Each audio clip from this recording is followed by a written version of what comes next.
आधी आपण प्रमाण निरूपण याचं ऑनलाईन लेक्चर पाहिलं. आता आपण याचे शॉर्ट नोट्स पाहणार आहे. जर तुम्ही ते लेक्चर पाहिलं नसेल तर ते आधी पाहून घ्या, म्हणजे हे जास्त पद्धतीने तुम्हाला समजेल किंवा इझी जाईल. आता आपण याचे नोट्स पाहूया. प्रमाण निरूपण. प्रमाण म्हणजे काय? ज्ञानाचे साधन म्हणजे प्रमाण होय. प्रमाण म्हणजे एखादं आपल्याला ज्ञान मिळवायचं त्याचं ते साधन आहे, त्याला काय म्हणतात? प्रमाण असे म्हणतात. आता प्रमाण म्हणजे ज्ञानाचे साधन. हे खूप शॉर्टमध्ये करून लिहिलेलं आहे, त्यामुळे आधी ऑनलाईन लेक्चर पहा आणि मग हे शॉर्ट नोट्स पहा. प्रमाण म्हणजे काय? ज्ञानाचे साधन. प्रमा म्हणजे काय? यथार्थ ज्ञान. यथार्थ म्हणजे काय? बरोबर ज्ञान, याला यथार्थ असे म्हणतात. नंतर प्रमेय म्हणजे काय? ज्ञानाचा विषय. म्हणजे पेन हा याच्यातून आपल्याला काहीतरी ज्ञान मिळवायचे, म्हणजे पेन कसा आहे, पेन ब्ल्यू कलरचा आहे, असं तसं त्याच्याविषयी इन्फॉर्मेशन सांगायची. मग विषय कोण आहे? पेन आहे. पेन हा विषय. मग त्या विषयाला काय म्हणतात? प्रमेय असे म्हणतात. नंतर प्रमाता, ज्याला ज्ञान होतो तो. होते झालेलं आहे, तिथं होतो असायला पाहिजे. ज्याला ज्ञान होतो तो. जसं की प्रमाता म्हणजे थोडक्यात हा व्यक्ती असतो. ज्याला ज्ञान होतं तो व्यक्ती, त्याला काय म्हणायचं? प्रमाता. प्रमाणाचे पर्याय म्हणजे समानार्थी शब्द. जसे त्याला उपलब्धी पण म्हणतात, साधन म्हणतात, ज्ञान म्हणतात, परीक्षा म्हणतात, प्रमाण म्हणतात. हे प्रमाणाचे पर्याय आहेत. हे लक्षात ठेवायचे आहेत. उपलब्धी, साधन, ज्ञान, परीक्षा आणि प्रमाण. या नोट्स पाहिजे असतील, कारण ह्या खूप इझी करून लिहिलेल्या आहे. हँड रिटन नोट्स आहेत. आणि या जर पाहिजे असेल तर टेलिग्राम चॅनलला जॉईन व्हा प्लीज. आणि यूट्यूब चॅनलला पण सबस्क्राईब करा. यूट्यूब चॅनललासुद्धा सबस्क्राईब करा, म्हणजे वेगवेगळे आणखी नवीन व्हिडिओज तुम्हाला पाहायला मिळतील. आणि जर काही समजत नसेल तर कमेंट करू सांगा की हे समजत नाही, किंवा कोणकोणत्या वेगळ्या टॉपिकवर जर व्हिडिओ पाहिजे असेल तर ते सुद्धा कमेंट करून सांगा. कोणता टॉपिक डिफिकल्ट जात असेल त्यावर पण व्हिडिओ बनवण्यासाठी कमेंट करून सांगा. आणि इझी नोट्स मी बनवून तुम्हाला प्रोव्हाइड करेल. त्यासाठी यूट्यूब चॅनलला सबस्क्राईब करा आणि बाकीचे व्हिडिओज पण पाहून घ्या. आता आपण प्रमाणची व्याख्या पाहूया. पहिली व्याख्या आहे प्रमायाः करणं प्रमाणम. तर्कदीपिका यांनी सांगितलेली आहे. प्रमा म्हणजे काय? यथार्थ ज्ञान म्हणजे बरोबर ज्ञान. च्या करणाला, करण म्हणजे साधन, त्याला काय म्हणतात? प्रमाण असे म्हणतात. म्हणजे जे आपण प्रमा म्हणजे जे यथार्थ ज्ञान मिळवतो आहे, ज्या साधनाद्वारे मिळवतो आहे त्या साधनाला प्रमाण असे म्हणतात. येथे हे सांगायचं आहे. आणि ह्या 2-3 डेफिनेशन दिलेल्या आहेत. पुस्तकामध्ये 5 डेफिनेशन दिलेल्या आहेत. मी इथे 3 घेतलेल्या आहेत. 2-3 लक्षात ठेवलं तरी चालतं. दुसरी व्याख्या आहे प्रमाता येणार्थ प्रमिनोती तत्प्रमाणम. ही वात्सायन यांनी दिलेली आहे. याचा अर्थ काय? प्रमाता म्हणजे असा व्यक्ती ज्याला ज्ञान होतं त्या व्यक्तीला काय म्हणतात? प्रमाता. येणार्थ प्रमिनोती तत्प्रमाणम म्हणजे प्रमाता ज्या साधनाद्वारे यथार्थ ज्ञानाचे ग्रहण करतो किंवा प्राप्त करतो त्याला प्रमाण असे म्हणतात. प्रत्येक ठिकाणी हेच दिलेलं आहे की एक साधन आहे आणि त्या साधनाला प्रमाण असे म्हणतात. तिसरी डेफिनेशन आहे उपलब्धी साधनानी प्रमाणानी. म्हणजे ज्ञानाच्या उपलब्धीचे साधन म्हणजेच प्रमाण होय. म्हणजे ज्ञान ज्यातून मिळवायचं आहे, जे उपलब्ध साधन आहे त्या उपलब्ध साधनाला प्रमाण असे म्हणतात. हे येथे सांगायचं आहे. आता आपण प्रमाणचं लक्षण पाहणार आहे. प्रमाणचं लक्षण काय? यथार्थः अनुभवः प्रमा तत् साधनं च प्रमाणम.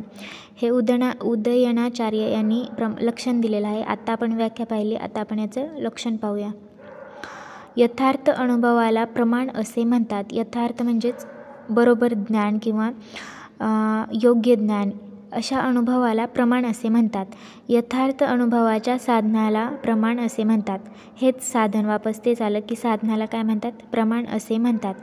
नंतर आता एक एक पाहूया. प्रमा म्हणजे काय? प्रमेय म्हणजे काय? प्रमाता म्हणजे काय?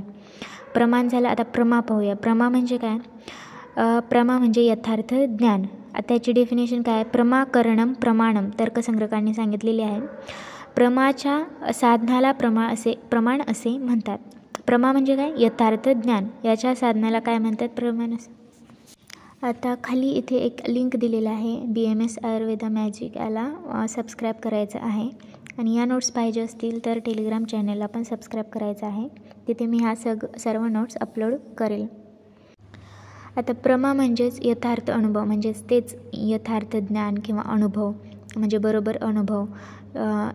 वस्तू जशी आहे त्याच स्वरूपात त्याच अर्थाने वस्तूचे ज्ञान होणे म्हणजे प्रमा होय. म्हणजे वस्तू जशी आहे त्याच स्वरूपात, जसं की पेन पडलेला आहे तर आपल्याला तो पेन आहे हेच ज्ञान होणे, दुसरी अन्य वस्तू आहे हे ज्ञान न होणे किंवा योग्य ज्ञान होणे, यालाच प्रमा असे म्हणतात. तसंच दुसरं उदाहरण, चांदी पाहून चांदी असल्याचे ज्ञान होणे. आपण जर चांदीला पाहिलं तर चांदी आहे हेच ज्ञान होणे आणि यालाच प्रमा असे म्हणतात.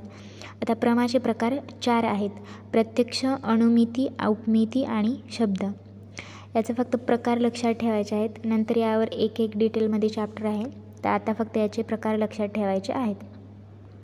आता आपण प्रमा पाहिलं, आता आपण अप्रमा पाहूया. अप्रमा त्यालाच अयथार्थ अनुभव असेही म्हणतात. प्रमा म्हणजे बरोबर ज्ञान किंवा यथार्थ ज्ञान, तर अप्रमा म्हणजे चुकीचं ज्ञान किंवा अयथार्थ ज्ञान.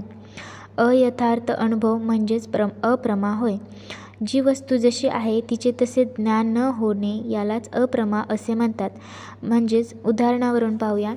दोरी पाहून तो साप असल्याचे ज्ञान होणे, म्हणजे इथे ॲक्च्युअलमध्ये दोरी पडलेली आहे पण आपल्याला त्याला पाहून साप असल्याचे ज्ञान होते, म्हणजे इथे चुकीचं ज्ञान होते. वस्तू जशी आहे तसे तिचं ज्ञान होत नाही, यालाच अप्रमा असे म्हणतात. अप्रमाचे प्रकार 3 आहेत: संशय, विपर्यय आणि तर्क. हे आपण डिटेलमध्ये पाहणार आहे. अप्रमाचे प्रकार 3 आहेत, तसे प्रमाचे प्रकार 4 होते. आता आपण पहिला प्रकार पाहूया, संशय. अर्थात एकाच वस्तूच्या ठिकाणी परस्पर विरुद्ध अनेक धर्मांनी युक्त वस्तूचे ज्ञान होणे म्हणजेच संशय होय. म्हणजे एका वस्तूला पाहून आपल्याला त्या वस्तूमध्ये वेगळीच दुसरी वस्तू आहे असं ज्ञान होणे यालाच संशय म्हणतात. उदाहरण, अंधुक प्रकाशात दुरून दिसणारी वस्तू एखादा खांब आहे की एखादा पुरुष आहे असा संशय येतो, या ज्ञानाला संशय असे म्हणतात. म्हणजे कमी प्रकाशात किंवा अंधुक प्रकाशात एखादा खांब उभा आहे पण आपण जर दुरून पाहिलं तर आपल्याला असा संशय येतो की ही एखादी व्यक्ती उभा आहे किंवा एखादा पुरुष आहे आणि यालाच संशय असे म्हणतात. आता आपण दुसरा प्रकार पाहूया, विपर्यय. विपर्यय म्हणजेच मिथ्या आणि मिथ्या म्हणजेच चुकीचं. चुकीच्या ज्ञानाला विपर्यय असे म्हणतात. एका वस्तूमध्ये दुसरी वस्तू असल्याचे ज्ञान होणे, म्हणजे एक वस्तू आहे पण ती वस्तू नसून तिथे दुसरीच वस्तू असल्याचं ज्ञान होणे, याला विपर्यय म्हणतात. म्हणजे थोडक्यात चुकीच्या ज्ञानाला विपर्यय म्हणतात. उदाहरण, वाळवंटात पाणी नसताना दुरून पाहिले असता तिथे पाणी आहे असं ज्ञान होतं, म्हणजे पाणी नाही पण तिथे पाणी आहे, म्हणजे चुकीचं ज्ञान होते, यालाच विपर्यय असे म्हणतात. आता तर्क. तर्क म्हणजे काय? जाणीवपूर्वक चुकीची व्याप्ती सांगणे, त्यामुळे विषयाचे ज्ञान होताना भ्रम निर्माण होतो. तर्क म्हणजेच थोडक्यात भ्रम निर्माण होणे. जाणीवपूर्वक चुकीची व्याप्ती सांगणे म्हणजे आपल्याला बरोबर व्याप्ती माहिती आहे. व्याप्ती म्हणजे काय हे अनुभव चॅप्टरमध्ये पाहायला मिळेल. म्हणजे एखादं आपल्याला वाक्य माहिती आहे, जेथे जेथे धूर असतो तेथे अग्नी असतो, हे अनुमानातील व्याप्ती आहे. ही माहीत असताना आपण जाणीवपूर्वक चुकीची व्याप्ती काय सांगायची? अग्नीचा अभाव तेथे धुराचा अभाव, ही चुकीची व्याप्ती सांगायची. म्हणजे अग्नीचा जिथे अभाव आहे तिथे धुराचाही अभाव असू शकतो असं नाही, कारण जर अग्नीचा अभाव असला तर तिथे धूर म्हणजे धुके पण असू शकतात. पण आपण चुकीचं काय सांगतो? जिथे अग्नीचा अभाव तेथे धुराचाही अभाव असू शकतो, ही जाणीवपूर्वक आपण चुकीची व्याप्ती सांगतो आणि त्यामुळे भ्रम निर्माण होतो आपल्याला, यालाच तर्क असे म्हणतात. हे 3 प्रकार संपले. आता आपण पहिलं प्रमाण पाहिलं, नंतर प्रमा पाहिलं, पुन्हा प्रमाचे प्रकार दुसराच की अप्रमा म्हणजे काय पाहिलं. आता आपण प्रमेय पाहूया. प्रमेय म्हणजेच काय? ज्ञानाचा विषय. यो अर्थः प्रमीयते तत् प्रमेय, ही वात्सायन यांनी व्याख्या दिलेली आहे. याचा अर्थ असा की जो ज्ञानाचा विषय मानला जातो तो प्रमेय आहे. म्हणजे थोडक्यात ज्ञानाच्या विषयाला प्रमेय असे म्हणतात. म्हणजे ज्या गोष्टीतून आपल्याला ज्ञान घ्यायचं आहे त्या वस्तूला तो एक विषय झाला ज्ञानाचा, त्यामुळे त्याला काय म्हणतात? प्रमेय असे म्हणतात. प्रमेयाचे प्रकार 12 आहेत: आत्मा, शरीर, इंद्रिय, अर्थ, बुद्धी, मन, प्रवृत्ती, दोष, प्रेत्यभाव, फल, दुःख आणि अपवर्ग. हे फक्त 12 प्रकार आहेत, एवढेच लक्षात ठेवायचे. याचं बाकी काही जास्त इन्फॉर्मेशन नाही. नंतर प्रमाता. प्रमाता म्हणजे व्यक्ती, ज्याला ज्ञान होतं त्या व्यक्तीला काय म्हणतात? प्रमाता म्हणतात. जसे की तुम्हाला यातून ज्ञान होतं आहे, जे मी सांगते याच्यातून तुम्हाला ज्ञान होते, तर तुम्ही कोण आहात? प्रमाता. ज्या व्यक्तीला ज्ञान होतं त्याला प्रमाता असे म्हणतात. आता वेगवेगळ्या दर्शनकारांनी प्रमाणांची वेगवेगळी संख्या सांगितलेली आहे. हा चार्ट खूप इम्पॉर्टंट आहे, कारण याच्यातून MCQ तयार होऊ शकतो की कोणत्या दर्शनाने किती प्रमाण संख्या सांगितली आणि कोणते सांगितले प्रमाण. आता इथे 9 प्रमाण संख्या दिलेली आहे आणि 9 दर्शनकार आहेत, त्यांची नावं दिलेली आहेत आणि त्यांनी कोणकोणते प्रमाण स्वीकारलेले आहेत त्याचं ते सांगितलेले आहेत. आता पहिलं कोण सांगितले? चार्वाक यांनी एकच प्रमाणाला स्वीकारलेलं आहे, ते प्रमाण म्हणजे प्रत्यक्ष. दुसरं वैशेषिक बौद्ध आणि जैन यांनी 2 प्रमाण स्वीकारलेले आहेत, ते कोणते? प्रत्यक्ष आणि अनुमान. हे लक्षात ठेवण्याची ट्रिक म्हणजे वैशेषिक बौद्ध आणि जैन यांना 2 मात्रे आहेत, वैशेषिक बौद्ध जैन, म्हणून यांची प्रमाण संख्या 2 असं लक्षात ठेवलं तरी चालेल. कोणकोणते? प्रत्यक्ष आणि अनुमान. नंतर त्याच्यात एक जोडला शब्द की सांख्य आणि योग यांनी 3 प्रमाण संख्या सांगितलेली आहे, प्रत्यक्ष, अनुमान आणि शब्द. शब्द म्हणजेच आप्तोपदेश, याचाच पर्यायी शब्द आहे शब्द. नंतर चौथा कोण? न्याय यांनी किती सांगितलेले आहेत प्रमाण संख्या? 4, प्रत्यक्ष, अनुमान, शब्द आणि उपमान. नंतर प्रभाकर मीमांसक म्हणजे पूर्वमीमांसा यांनाच प्रभाकर मीमांसक असे म्हणतात, यांनी 5 प्रमाण संख्या सांगितलेली आहे. वरचे 4 कोणते? प्रत्यक्ष, अनुमान, शब्द आणि उपमान. आणि 5वा कोणता सांगितला आहे त्यांनी? अर्थापत्ती. तसेच वेदांत दर्शन यांनी त्यांनाच उत्तर मीमांसा असे सुद्धा म्हणतात, यांनी प्रमाण संख्या 6 सांगितलेली आहे. वरील 5 कोणकोणते? प्रत्यक्ष, अनुमान, शब्द, उपमान आणि अर्थापत्ती. आणि कोणता आणखी एक ॲड केला? अभाव. तसेच पौराणिक यांनी 8 प्रमाण संख्या सांगितलेली आहे. वरील 6, 7वा संभव आणि 8वा ऐतिह्य. नंतर अन्य तंत्रकार असेच बाकी अन्य कोणते तंत्रकार असतील त्यांनी प्रमाण संख्या किती सांगितलेली आहे? वरील 8 आणि त्यांनी आणखी 2 ॲड केले, चेष्टा आणि परिशेष. 10 सांगितलेले आहे, ते डॅश झालेलं आहे चुकून. काव्यशास्त्र यांनी 11 प्रमाण संख्या सांगितलेली आहे. वरील 10 आणि त्यांनी कोणता ॲड केला? प्रतिभा. तर हा चार्ट खूप इम्पॉर्टंट आहे, त्यामुळे हा लर्न करायचा आहे की कोणत्या दर्शनांनी कोणती प्रमाण संख्या सांगितली आणि कोणते प्रमाण त्यांनी स्वीकारलेले आहेत. त्यासाठी हा चॅप्टर लर्न करायचा आहे. हा इम्पॉर्टंट आहे, याच्यातून MCQ येऊ शकतो. आता आपण वरती प्रमाण कोणी किती दिलेले आहेत याचा चार्ट पाहिला तर तिथे 11 प्रमाण दिलेले होते. तर हे 11 प्रमाणामधले 3 प्रमाण हे इम्पॉर्टंट आहेत, त्यांनाच त्रिविध प्रमाण म्हटलेलं आहे. बाकी किती राहिले? 11मधून 3 गेले तर 8 प्रमाण राहिले, त्यांना अष्टविध म्हटलं आहे.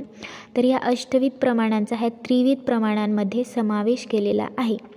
मेन कोणकोणते आहेत? अनुमान, शब्द आणि प्रत्यक्ष हे 3 इम्पॉर्टंट आहेत आणि हे मेन आहेत. आणि बाकी 8 राहिलेले यांच्यातच त्यांचा समावेश केलेला आहे. या 3मध्ये त्यांना डिवाईड केलेला आहे. त्यांनाच त्रिविध प्रमाणेषु अष्टविध प्रमाणांना समावेश असं म्हटलं जातं. म्हणजेच वरील 8 प्रमाणांचा समावेश त्रिविध प्रमाणात म्हणजेच प्रत्यक्ष, अनुमान, शब्द या प्रमाणात केला जाऊ शकतो. आता खाली दिलेला आहे कसा समावेश केलेला आहे. उपमान, अर्थापत्ती, संभव, अभाव आणि प्रतिभा ह्या 5 प्रमाणांचा प्रत्यक्ष व अनुमान या मेन प्रमाणामध्ये त्यांचा समावेश केलेला आहे. दुसरं म्हणजे चेष्टा आणि परिशेष याचा अनुमान या प्रमाणामध्ये समावेश केला आहे. आणि लास्ट ऐतिह्य याचा शब्द या प्रमाणामध्ये समावेश केलेला आहे.